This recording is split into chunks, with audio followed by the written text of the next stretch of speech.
When hope is gone, undo this lock and send me forth on a moonlit walk.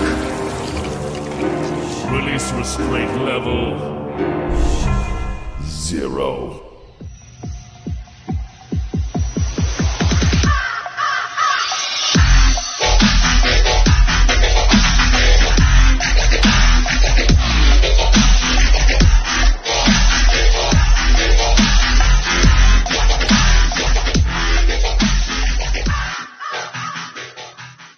Hey kids, wanna see a dead body?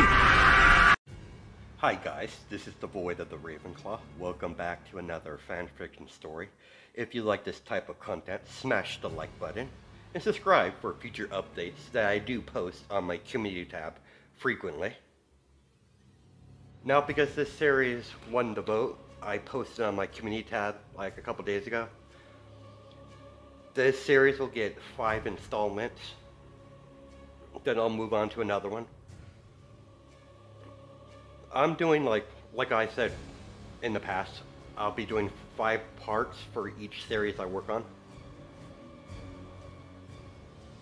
Now with that said, let's get back to the story. We're going to continue more or less where we left off, by the green and purple looking mirror objects that are floating right beside Izuku.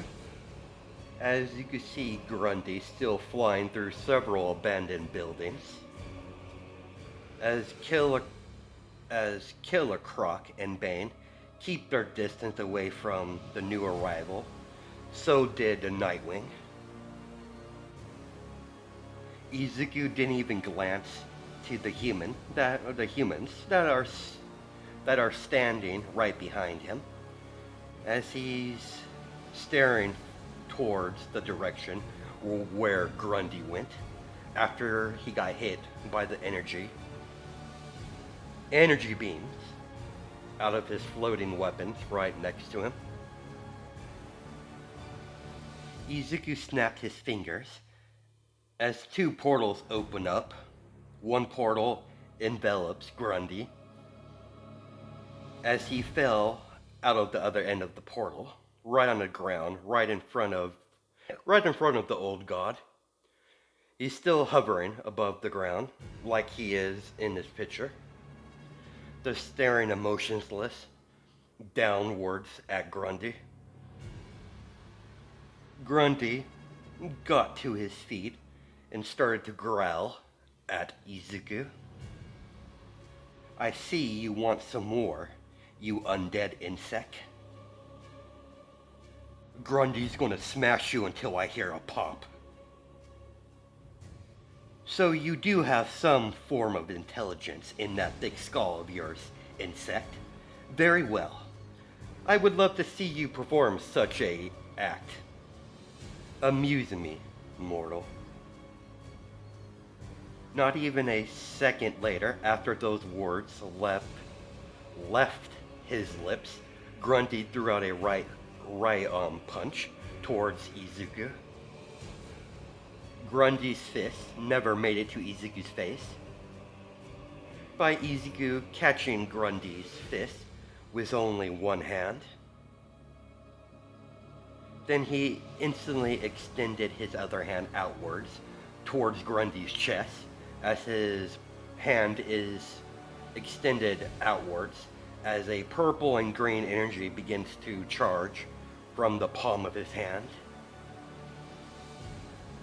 Izuku threw Grundy up in the air as he shot his beam of energy out of the palm of his hand into Grundy's chest, as the beam drove Grundy further up in the air, as Grundy was eventually forced out of Gotham by flying over the boundaries. Izuku turned his head back towards Killer Croc and Bane, as the 2 villains could see the glowing green eye staring back at them. Surprisingly, Killer Croc is feeling very uneasy around the young boy that he sees in front of him. as Killer Croc slowly backs off by stepping backwards away from Bane. So which one of you insects wants to go next? Bane wasn't hearing any of this. He refused to be talked down to by a mere child. He began running towards Izuku in a charge, completely ignoring how that same child manhandled Grundy like he was a toy. Seems we have a volunteer. Don't worry, Lizard. You're next. Now the question is, what sort of ability I should use? Izuku began to dodge Bane's fists when he got into striking range after the charge completely failed by Izuku just stepping out of the way. Izuku began to duck under Bane's fists and kick the man in the side of the face as he goes skidding across the street into a fire hydrant as the water from the hydrant begins to spray upwards when Bane broke it by flying through it. Izuku extended his hand outwards towards Bane. Bane was forced to fly forward towards Izuku as the old god caught Bane by the throat as he tightened his grip on his throat, tight enough for him to be able to speak, but not loose enough for him to break free. What are you? You're no mere child. Izuku stares at Bane without even breaking eye contact. I'm a god. You, mortal, will be the perfect test subject to test my abilities. Izuku simply tossed Bane as he goes flying across the street, crashing into a car that was parked on the side of the road. I could easily kill you, mortal, but that would make the scale unbalanced. You do have a part to play in the grand scheme of things, no matter how small the part is. So you don't need to worry. I won't kill you, or the lizard back there. Shall we begin? Izuku disappeared in a purple and green flash and reappeared right in front of Bane, with green and purple electricity sparking off his fists. Izuku threw out a strike into Bane's stomach.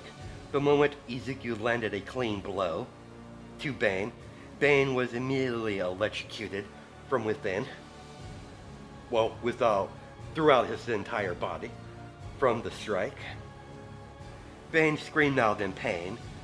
He was forced to jump backwards after the pain receded, after the electricity stopped from electrocuting him, as he wiped the spit from his mouth. That was quite effective. I haven't named that ability just yet. So, when I make contact while using this technique, it electrocutes the target. The moment you make contact with a clean blow, definitely will come in handy. Fighting lesser beings. Izuku created several energy constructs in the form of kunais. As you can see, purple and green kunai scattered all around Bane. All of the energy constructs shoot towards Bane, as several small purple and green explosions went off when the energy kunais made contact with Bane. Once the smoke cleared, you could see a heavily damaged Bane falling down to the ground, completely unconscious from the barrage of attacks. And there was one, as Izuku turned towards Killer Croc.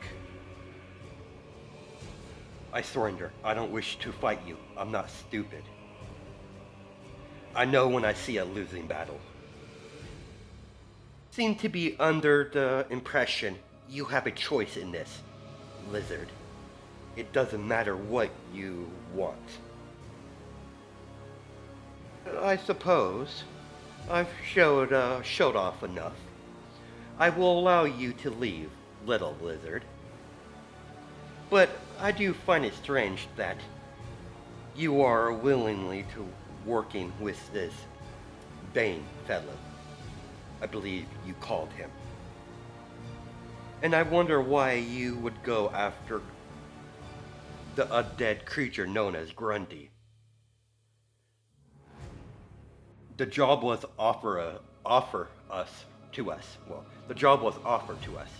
by a unknown client. I only know Bane was on the same job only a day later. We never met the man in person. Every contact we made with the client was over the phone, and he had some sort of voice modifier when we spoke. We don't know why someone wanted Grundy dead, but the money was good. You're being quite talkative, Killer Croc. Of course I am, Bird Brain. I don't have a death wish. Saw what I saw. He manhandled Bane and Grundy like they were rag dolls. He might look like a mere child, but that's no child. I don't know what he is. He sure is no human. I can smell that at least. If you don't recall, he referred himself as a god. Witness all the things he could do. I'm starting to believe him. Now I remember. You must be the old Robin that went on to struggle on his own. I believe you call yourself Nightwing. Quite knowledgeable. I hope you're not here to cause any trouble. Deku gave, well, he'll be called Deku in here in a little bit, but anyways, let's continue. Izuku simply smirked. I know many things, mortal. If I wanted to cause trouble, this city wouldn't be standing here right now. And you would be dead, along with everyone else that lives in this disgusting city. Outside of a rare few humans, of course. Who are you anyways? I didn't catch your name. Izuku decided he'll no longer let the humans call him by his name, so he made an alias he'll use. He came across a name one day that he thought up after pondering this idea for a while. You may refer me as Deku, human. I am what you would refer as a old god.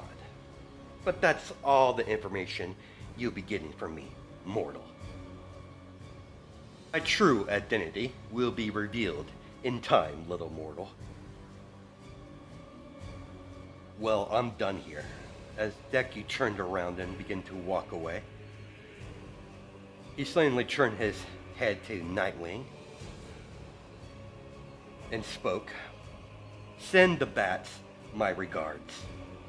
We had a prior encounter a little while ago. The Endless of Death watches Izuku walking forward, ready to pass her, as she spoke up once again. Were you holding back?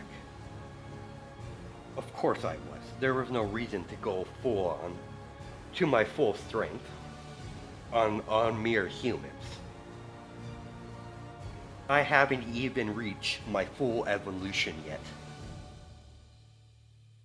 You have very interesting abilities. I take it you haven't used them before?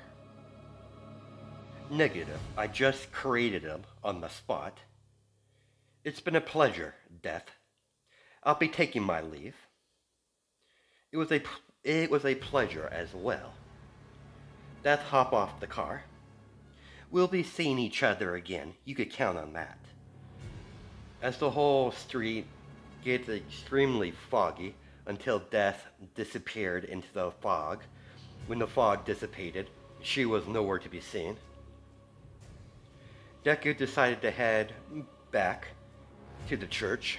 A few weeks has passed as Deku said his goodbyes to the gang leader Yuri, the human that he found quite interesting. He still dislikes humans, but she's a rare exception. What are you planning to do now? There's so much of the galaxy in the multiverse I haven't visited yet. But at the same time, I need to keep tabs on this planet. Aren't you like a god? Can't you just create something to do so? That's an excellent idea, Yuri. Deku raised his hand outwards in his palm. Facing the sky, as you can see a green and purple energy swirling around in the palm of his hand, until a bat-looking creature came into existence. It has one humongous eye, with a very round body, with about 2 pairs of bat wings. It has 4 pairs of wings in total. With pitch black skin, in his mouth is very razor sharp teeth. Whoa, what is that thing? That looks like a mutated bat. I haven't gave it a name yet.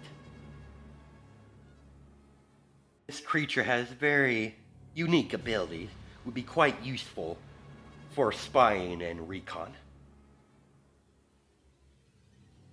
As the bat took flight and began to fly in the air, that single bat will be able to create several more of itself, as once it has enough nutrients to do so.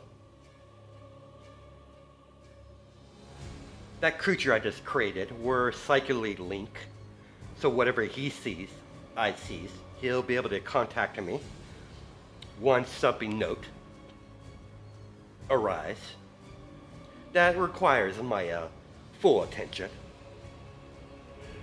It's been a pleasure, Yuri. It's been fun. You're not as bad as the rest of your species. Of all the insects that infested this world. I'll take that as a compliment. Good luck to you too. Same to you, as Deku flashed away in green light. When he reappeared, he's in a random sector somewhere out of the Milky Way galaxy, on an unknown planet. That same planet has no sentient life outside of the wild animals roaming the planet. Basically no intelligent life. Nothing but beast roams onto this planet that makes this world their home. Deku begins to hover upwards to get a better view of his surroundings. He saw a rich forest in the distance to the right of the planet.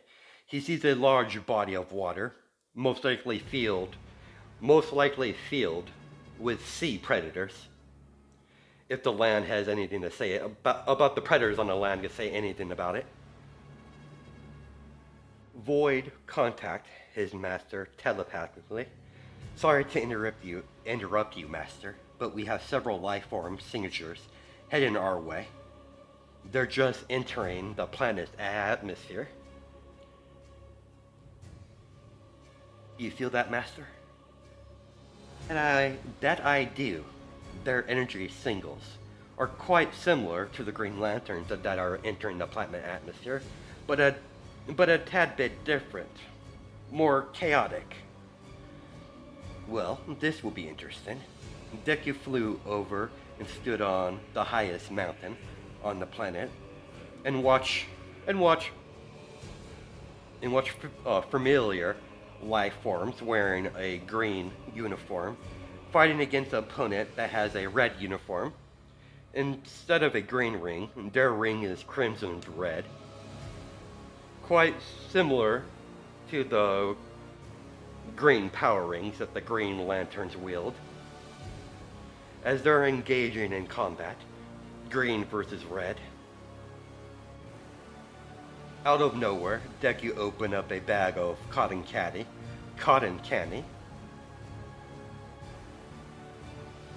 materialized in his hands while watching a fight between the Green Lanterns and the Red Lanterns fight each other to the death. While the Red Lanterns are fighting to the death, the Green Lanterns, on the other hand, are trying to subdue the Red Lanterns instead of outright killing them.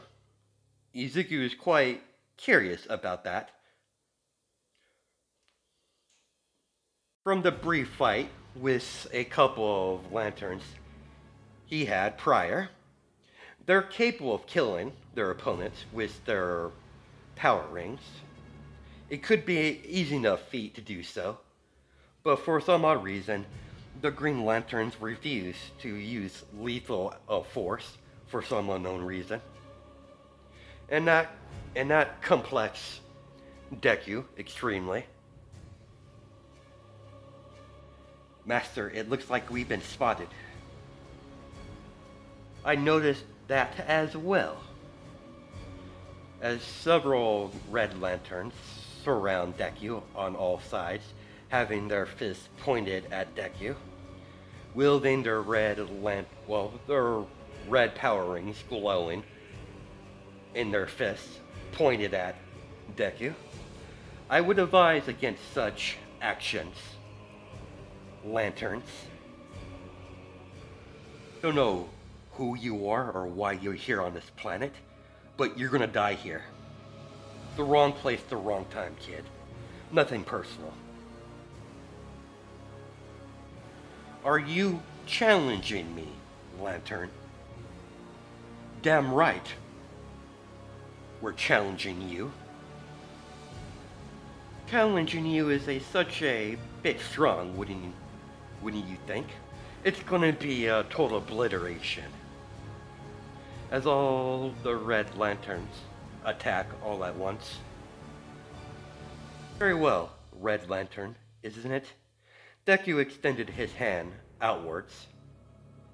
As a swirl of black energy begins to swirl around his arm, eventually going up to his wrist, going up to his hand, and forming into a sharp, blackish, purplish scythe, as Deku summoned Void into his hands and began to dodge from the incoming red constructs being shot at him by the Red Lantern Corps. Deku used a sidestep to avoid. Then used the blunt end of his scythe to block the incoming beams of red light heading towards him. One of the Red Lanterns came flying, charging, cocking his hand backwards, ready to strike. The moment the Red Lantern red powering collided with Deku's scythe, the red ring was they both. Give me a second here. I need to phrase this correctly. The moment the Red Lantern's fist collided with the scythe, he basically punched the scythe with his power ring, that's around his finger, making a bright red light go off. When the light faded away, the Red Lantern backed off, only to see when the light finally faded away, his opponent was completely unharmed, not even dust on his clothes. The Red Lantern couldn't ponder what exactly was going on. Deku landed a double spin kick to the Red Lantern's face, as he was forced shooting off backwards in the distance, into a nearby mountain. As the Red Lantern shoot off like a rocket into the mountain, leaving a large dented imprint of the Red Lantern into the rock of the mountain, the outer layer of the mountain. The Red Lantern might be still breathing, but he's clearly unconscious.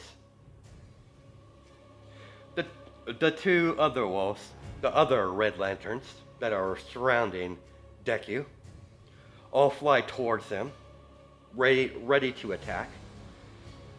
Deku managed to capture one of the Red Lanterns with a green chain that popped out of his sleeve of his coat and flew through and pierced one of the Red Lanterns. Pierced through his chest, killing him instantly. As Deku basically cut off his hand afterwards, just to be safe. He doesn't know how these power rings operate, so it's better to be prepared in case the rings could heal. He knows of the power rings by what information he was gifted when he was born, but outside of that, he doesn't know what they do or how they work. He instantly knows the importance of the different the Green Lantern Corps. Fortunately, the rest of the information about the galaxy he won't acquire until he fully takes the mantle of Deku, the old god of balance. The chain recedes back into the sleeve of his shirt, of his jacket. Once the Red Lantern was killed, instantly all the other Red Lanterns, seeing their comrade die, immediately began flying towards him, blasting off red beams of energy from their power ring. Deku simply cut through all the beams of energy with Void. This is getting annoying. Deku created round orbs made of pure energy. Well, a red orb of pure energy, and tossed it in front of the group of Red Lanterns that are charging him. The orb appeared right in the middle of them, as it instantly began to shrink, then suddenly extended its shape. As a green and purple light went off, when the flash receded, all the Red Lanterns around Deku are nothing but skeletons wearing their red lantern costumes or uniforms. Suddenly, they all begin to fall all at once as their rings shoot off their hands, trying to locate a new host. I'm so over this. I was going to leave some of them alive, but I changed my mind. Does it mean what I think it means, Master? Yes, we're killing everyone. Yes, finally. As Void says that with a bit of glee in her voice. The weapon does have a feminine sound to it. Deku flew so fast he broke the sound barrier and appeared right in the middle of the fight between the Red Lantern Corps and the Green Lantern Corps. The Green Lanterns immediately recognized the scythe and Deku from the brief image from one of his victims that he killed that showed the Guardians the last minutes before the Lanterns were killed off, or the Lanterns were killed off by Deku in large number when they found a new host. So the Guardians are fully aware of Deku's existence, but nothing else. They don't know what planet he comes from or what species he belongs to.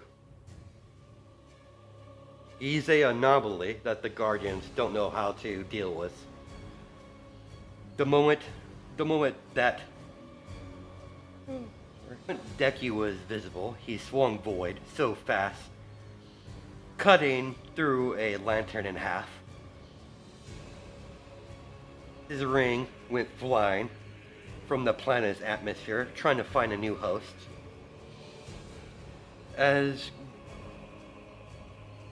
a green construct of a kunai surround one of the red lanterns as several explosions went off. When the smoke's cleared, you can see the red lantern put up a shield, but that shield was heavily damaged. Then suddenly a scythe came down, chopping the lantern's head off from its body as the red ring flew off his hand to find a new host. Deku swung Void to stop a incoming green axe construct from one of the humanoid Green Lanterns. When the two weapons collide, they made short sparks of green energy when the weapons begin to grind against each other.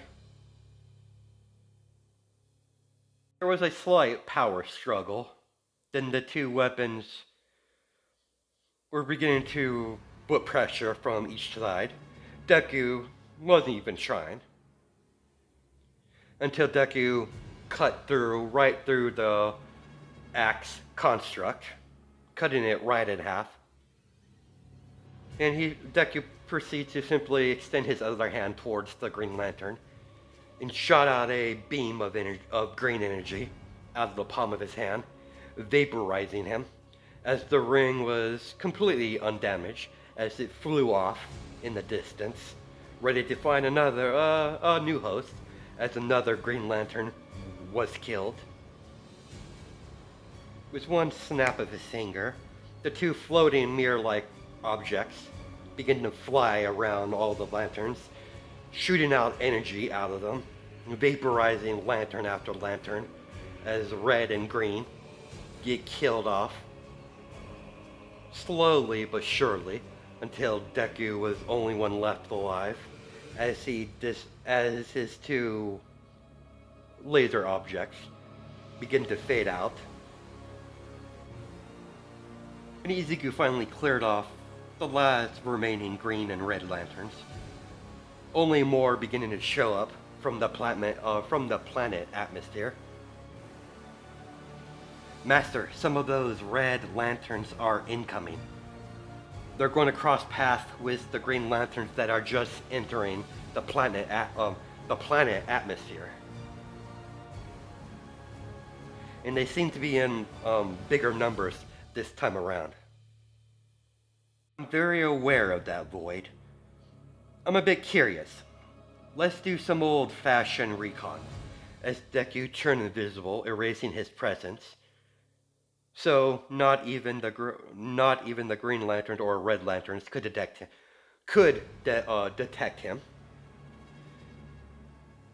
There would have to be a telepath, and a very telepath, to notice Deku while he's invisible.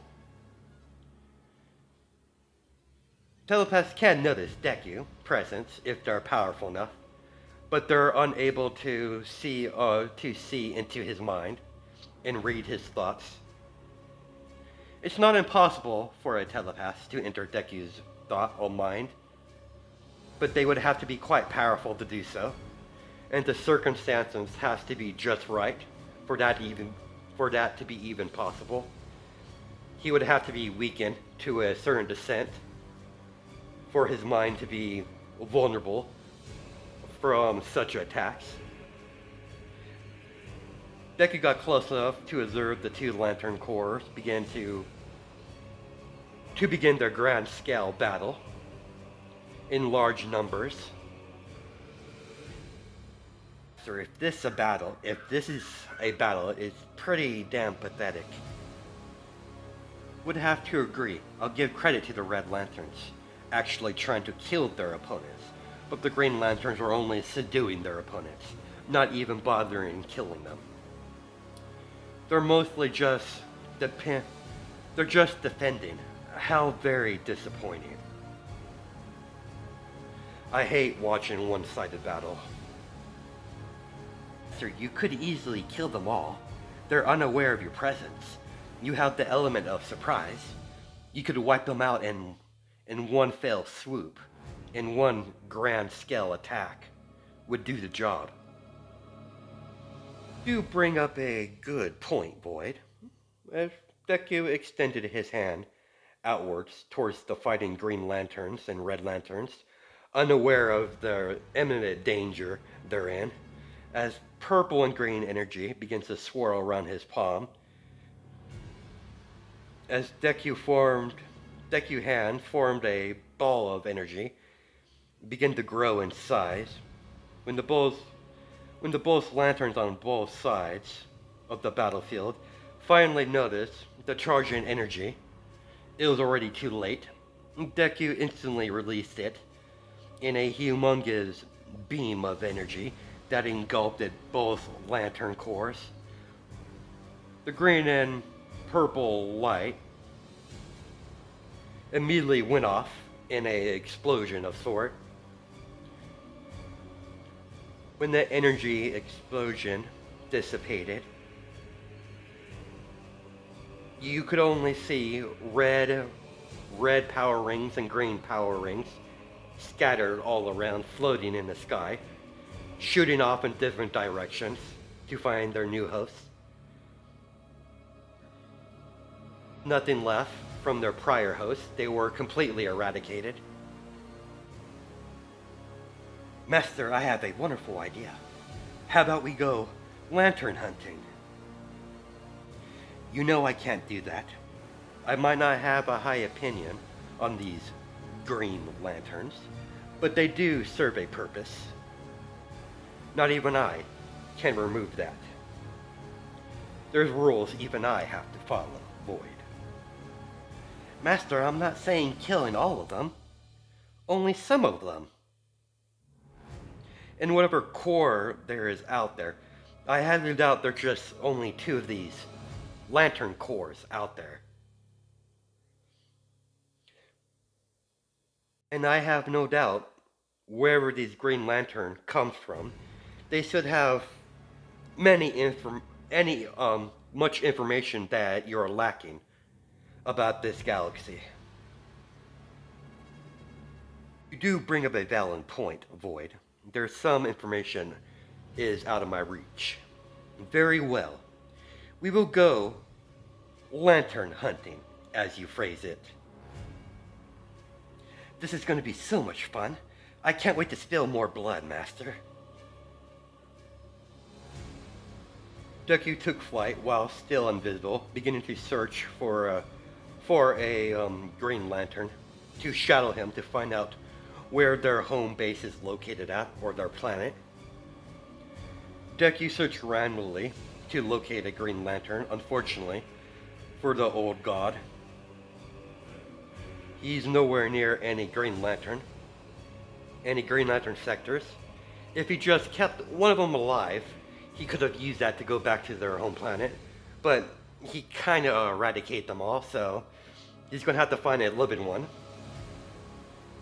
But he doesn't mind the goose hunt.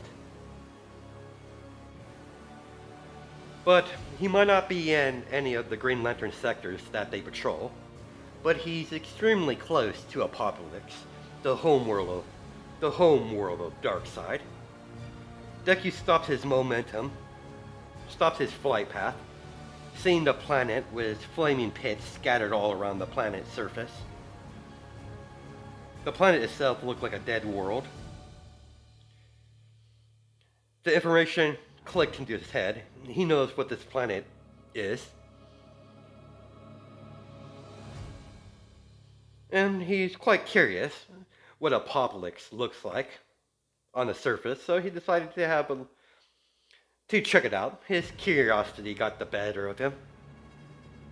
Master, are we heading towards that dead world? Indeed, we are. Mother was right. Has described this world to me on many occasions. This is Apocalypse, the home world of Darkseid. I think it's time we officially meet for the very first time, while we're in the neighborhood. Lady Perpetua did mention We could kill him. Are we going to kill this new god named Darkseid? I have no intention of killing him, not yet. It all depends on how this meeting goes, my faithful weapon. Then, once we deal with our business here, we'll go find some Green Lanterns. After we get this meeting with Darkseid out of the way. I'm in no hurry. Time is time is not a factor for us. Deku uncloaked himself and flew towards Apocalypse. It didn't take him long to approach the planet and land. When Deku made it to the surface of the planet, he made it to the surface of the planet without no trouble. When he finally was about to land, he stops himself from landing and just hover inches above the ground, not allowing his feet to touch the surface of Apocalypse. As he hovers like this in the picture, while traveling down the street of Apocalypse, several parademons are flying in the sky, but keeping their distance from Deku, like the mere presence of him scares them. They're clearly avoiding him. Even the parademons that are on the ground are giving him a wide berth. Deku finally arrived at the main headquarters of Darkseid, some sort of black castle-like structure, as the doors to the palace open up by Deku using his telekinesis. As he placed his feet on the ground and began to walk calmly, examining the interior of the dark palace. A very gloomy and dark atmosphere. That was the entire of the interior of the palace. Every room he checked, he could see the same interior. Whole dark and evil theme. This interior for this palace is not to his liking. And yet again, he hasn't made a home for himself yet. But this gave him some ideas for whatever building he'll eventually going to have to create. He's still trying to figure out what planet he's going to place his new home on. He might place his new temple or castle on the moon, but he hasn't made up his mind yet. And he's definitely not going to go the whole evil interior route. It's going to be more ominous than anything else. As he finally entered the main chamber, where he could see Darkseid sitting on a black throne. He hasn't been noticed yet, as a short-looking alien come bursting in through the doors. "Father, I need to speak with you." As Kalibak kneeled down to one knee to his father, Darkseid simply raised his hand to silence his son. "It is quite impressive you got here without anyone else even noticing you. Come out of the shadows, mysterious intruder." "You're quite sharp for a new god," as Deku steps out of the shadows of the poorly lit room. Only source of light is the several torches scattered all around the throne room. "This meeting has been long overdue, Darkseid." When Deku got in the middle of the room, Steppenwolf blocked his path, ready to attack at the slightest command from his master, Darkseid. Deku simply walked up to Steppenwolf and phased right through him like he wasn't even there, like he wasn't even solid. Darkseid was curious now, seeing the intruder just walk through Steppenwolf like he wasn't solid, like he was a ghost. "Stand down, Steppenwolf. I'm quite intrigued by our little intruder. Suppose introductions are in order." I am Deku. I was in the neighborhood and I decided to visit Apoplex and get a few things straightened out while I was around. Dare you, outsider, not show the proper respect towards Darkseid. Calabac was beginning to charge at Deku, beginning to swing his Apoplex scepter downwards, ready to crack the kid's skull in for the disrespect he's showing his father for not kneeling in front of Darkseid. Deku easily caught the Apoplex scepter and used his other hand to slam his fist into Calabac's face, and making him immediately shooting off backwards, slamming into the wall, slamming his back against the wall. He ricocheted off the wall, falling onto his face, well, on his stomach, on his face, basically. Deku examined the scepter and pointed the scepter at Calabac, that's struggling to get up to his feet, as he immediately shot out an energy shot out of the scepter, hitting Calabac, making him go through the wall. Deku simply tossed the weapon behind him over his shoulder, nonchalantly, like he was unamusing to him anymore, like it was just a toy that he got bored with. I'll make this short and simple. To begin my hunt as soon as possible, I'll be blunt, Darkseid. Stay out of the Milky Way galaxy.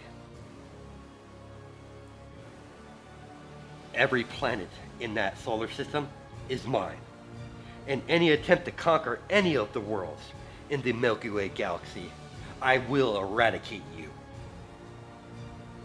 Once and final warning. Eradicate me? How funny. As Darkseid's quite amused. This child threatening him. He finds the situation amusing. And do tell me, boy, how would you accomplish such a feat?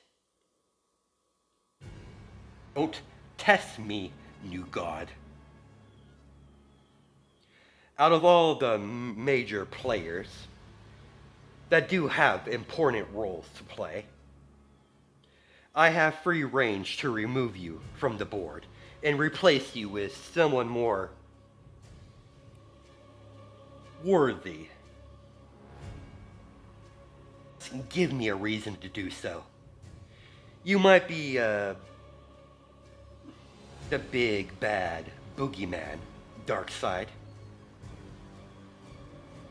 conqueror of planets, but I do implore you to stay in your lane. The Milky Way galaxy is mine. That galaxy belongs to Perpetua. That's a name I haven't heard in a while. Darkseid completely ignored the threat that was given to him, not taking the kid seriously. He could tell he's not human, but he's not sure on what he is. He knows for certain he's no new god. The kid aura reminds him of the aura of the old gods, but he knows that's impossible. All the old gods are either dead, or if any survive, they're in hiding. But he highly doubts that. So you're an agent of that woman. How amusing. Perpetua is very clear. If something like that ever happened to that galaxy, she would be very displeased with me if someone managed to invade any of the planets. You just have to stay away from the Milky Way galaxy and we won't have a problem. I should think you could stop me, boy. I'll give you dues. You're gutsy, and I can sense you're quite strong to be able to take out on my son in such a fashion. But don't take me for a weakling fool. You foolish boy. I am Darkseid. I do what I want, If I want to conquer a planet, I will conquer that planet. If I want to burn that world to the ground, I will burn that world to the ground. Your mistress has no power. She's sealed away in the source wall. You have no authority here, boy. We'll be traveling to this Milky Way galaxy, and I will be conquering any planet I see fit that seems valuable. And there's not a goddamn thing you do about it. I see, as Darkseid did not see the smirk on his face. Then you leave me with no choice. Deku extended his hand outwards, towards the hole in the wall, as Kalibak came flying towards Deku, as he caught him by the throat, and slammed him into the wall. No, sorry, slammed him into the ground, as he lifted him up with his telekinesis, and slash downwards with the void in his opposite hand. The body dropped to the ground as the head of Kalibak rolled towards Darkseid's feet, towards his throne. A burst of anger, Darkseid shot out his Omega Beam, expecting his beam to hit the brat that dared challenge him, only to see his beam to go harmlessly around Deku, like there was some unknown force visible shielding him, around him. Well, invisible shield around him. As his own Omega Beams flew right into his chest, making him go flying out of his throne, into the back wall of the throne. Well, back wall of the throne room. If you had fought anyone else, I have no doubt you would be the victor. But newsflash, new god, I'm on top of the pecking order. I am the Alpha Predator. You will know your fucking place and stay in your lane, or your fate will be the same as his. As he pointed his scythe at the headless body of Kalibak. If you cross me again, I will eradicate your entire planet. Then I'll kill you. As Deku was engulfed with green and purple light, then he immediately disappeared as Darkseid screamed out in anger and began to wreck the room by throwing his